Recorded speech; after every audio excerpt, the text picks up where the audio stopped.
Welcome to the Life's Necessities and Luxuries radio show. Today, our host, Dawn Marie Mutel, your life's commodities broker, will bring you fashion, beauty tips, business acumen, teach you where to find the life's greatest necessities and the finest luxuries. Now, here's Dawn Marie.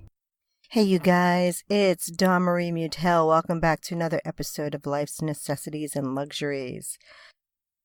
I hope you guys are enjoying your springtime because the flowers are blooming aplenty, and I'm sure you can't wait to just shed all of those winter clothes because I heard it was a really crazy winter for you guys this year. And I hope that you are planning your summer vacations and that you have things planned so that you can actually get out and enjoy the time with your family and your friends and have a blast, because you know how quickly those few weeks of summer go. So I hope that you're ready to get rocking and rolling. One of the things that I cover in the upcoming book is how to handle life when summertime rolls around, because we all get our lives get out of whack a bit because the kids are out of school and it's late till 9 o'clock at night, so you don't want to go to sleep and you want to do things, you want to stay up later. I find that when it's summertime, my whole schedule just seems to go haywire, even though I'm in Florida, which it really shouldn't matter, right? But it still does. I think we have this mental thing about summertime, so it makes it that much more fierce to get stuff done, and you want to get out and play and have a good time. But I also know that it's time to get work done too during those months. Just because it's summertime doesn't mean that our responsibilities fall away. I wish they did, but they don't. So we have to stay on top of our shit, right? And make sure that we can still get that done with all the fun going on. So how do we do that? Well, get yourself pre-ordered for the copy of the book so that when it arrives, you can get a copy downloaded right into your inbox, and we'll have some tips in there for you for that period of time. So check it out. I went to the supermarket to pick up a few things to make for dinner, and I happened to have to go to the freezer section. And of course, I passed the ice cream, the stuff that I can't eat right now. But hey, it looked really good, and I have to look at it sometimes. Even if I can't have it, maybe it's just tempting myself, but you know what? I can't help it. I also enjoyed looking at all of the different names of the flavors that they have, and it made me think, what flavor would I be if I were to be an ice cream flavor? And I had to think about it for a while because I know I'm not plain vanilla, that's for sure. I started to think, well, I'm kind of like a rocky road, Life is up and down, and I've noticed, I've had all these ups and downs in my life, but then I'm like smooth vanilla mixed with cherries and pineapple, coconut, strawberries. I'm just a mix of fruit and nuts. So I don't know what you'd call me, but it's a mixed bag. So my question to you is this. If you were to be an ice cream flavor, which flavor would you be? Think about it. Leave me a comment and let me know. I'd love to hear which one you would be.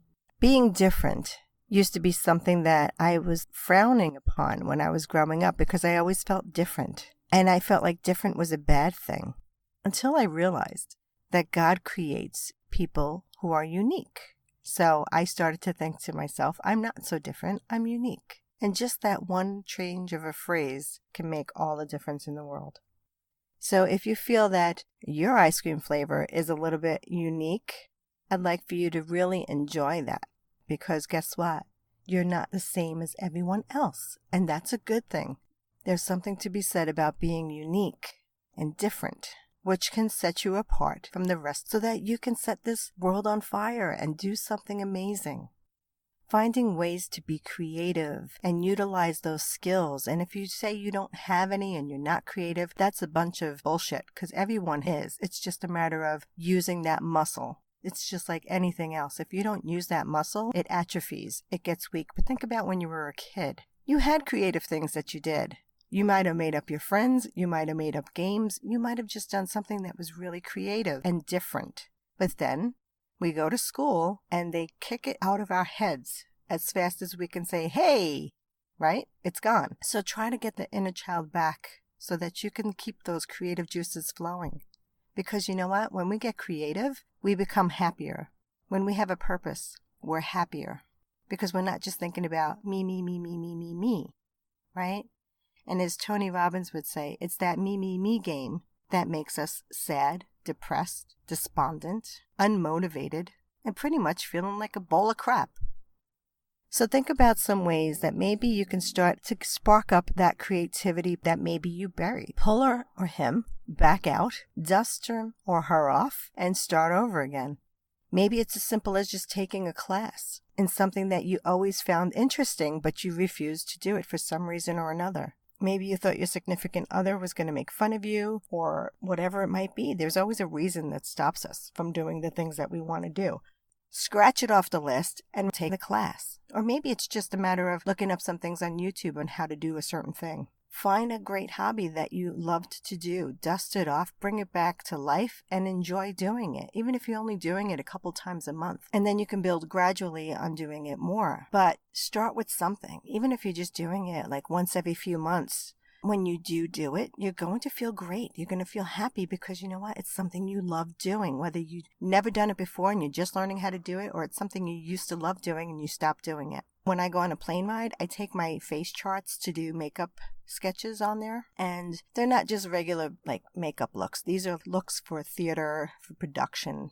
They're very fantasy oriented face charts. But when I sit there on a 3 or 4 or 5 or an 8-hour flight, I can do a few of them, and I feel so great because I don't have the time to do them when I'm on the ground because I have a million other things to do. So I find that when I'm in the air, that gives me the time to actually have some fun doing something I love doing, which are fashion illustrations and these face charts.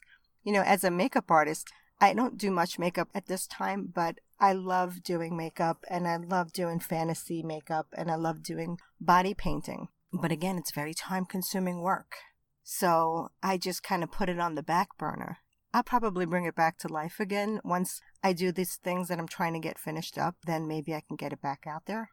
But I want you to think about some of those things that you loved doing when you were 5, when you were 7, when you were 9. What about when you were 11? Is there something that you couldn't get enough of doing? And then what happened? You put it on the shelf, never to see it again? Okay, maybe it was something like you played softball and you don't play it anymore. And you played softball, right? But think about all the different teams that are out there. I'm sure there's an adult softball team that you can join and play once a week during the summer months. Or maybe it was something as simple as you used to love figure skating and you stopped skating. Well, go get your skates out. I don't care what age you are. Because you know what? I just put on my roller skates and I'm in my 50s and I actually had a blast. Because I was a skater and I skated for probably about 18 years of my life where I was skating every day. And there was a point where between 14 and 17 where I was skating like 6 hours a day. It was my passion. It was my hangout. It was just being around music and dancing on skates. I mean, I was in heaven. Then as I got older, of course, I stopped skating because you just didn't do it very often. And then I didn't have children to take to the rink with me, so I just kind of stopped going. And then back in 2004, I went with a bunch of girlfriends in Manhattan. We went to the Roxy to go skate. They had a skating session. It was awesome, and I picked it up just like I had never stopped doing it. Didn't feel any pain the next day, so I knew I can keep doing this. But then my skates broke, and I recently just got a new pair. Of course, I don't like the wheels on them, so I'm going to have to change them out. But that is a great exercise for me. It's fun. It rejuvenates me. It makes me feel alive. So what do you do, or what did you used to do that made you feel alive that you don't do anymore? Find it. Find a place that's having it, doing it, somebody that you know that does it, whatever it takes. Get it back in your life. Now, obviously, I'm not saying to do anything that could be reckless in your life. So if it was something like you just used to dive off of cliffs and it was refreshing, well, you know, I may say you may not want to because let's say you have kids and you have families and responsibilities. You're not going to want to go do something that can jeopardize your health or your life. So maybe you teach diving in a YMCA, right? You teach them how to dive off of a diving board. So you still get the feeling or that high of having the fulfillment of doing something that you love to do, but you may have to twist it around just a little bit so that it can fit into your life as it is today. So I hope you can pull it back out. Have a great time. Please send me a comment. Let me know if there's something that you started that just triggered something that got you started and motivated. I'd love to hear some feedback because I've been doing these podcasts for some time now, and it means a lot to me to know if anything resonates with you. And if there's something else that you want me to talk about, please let me know.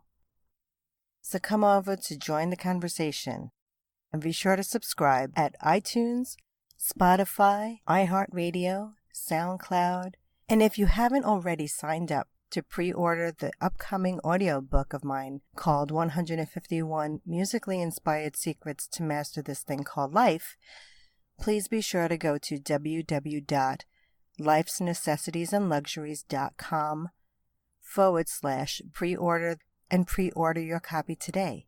I know you're going to enjoy it. It's really a fun book. Well, that's it for today, guys. Remember to live lovingly, peacefully, luxuriously, necessarily, and on purpose.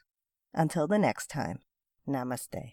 If you like what you hear, tell someone. If you like what you hear, be a dear and pass it on. Don't forget to stop at our website, www.lifesnecessitiesandluxuries.com, for more tips, tricks, tutorials to live a very necessary and luxurious life.